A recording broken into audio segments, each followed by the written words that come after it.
No falta mucho para que conozcamos la fecha del juicio del caso Egunkaria y esta mañana en una reunión organizada por el Colegio de Abogados de Vizcaya se presentaba un informe de juristas y expertos europeos y americanos, un informe en el que se dice que el cierre cautelar del periódico, son ya 5 años, puede ser una medida desproporcionada que incluso podría vulnerar la Constitución española y la Carta de Derechos Humanos de Europa.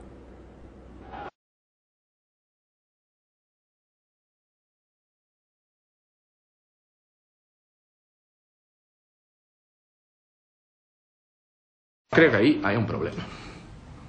Se tiene a la luz de la Constitución española, se tendría que haber motivado mucho más la necesidad y la proporcionalidad de la medida tomada. Es una argumentación formalista, sin substancia en el caso concreto.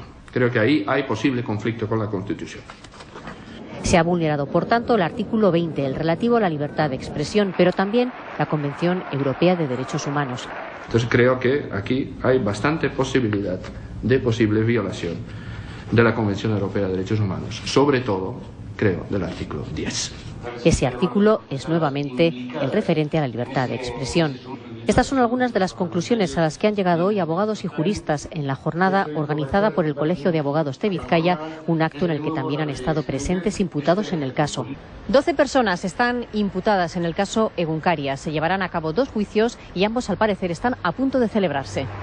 Abogados y juristas recuerdan que el Ministerio Fiscal ha pedido el archivo del caso Egunkaria. 5 años después, sus argumentos cuestionan la legalidad y conveniencia de continuar con el procedimiento.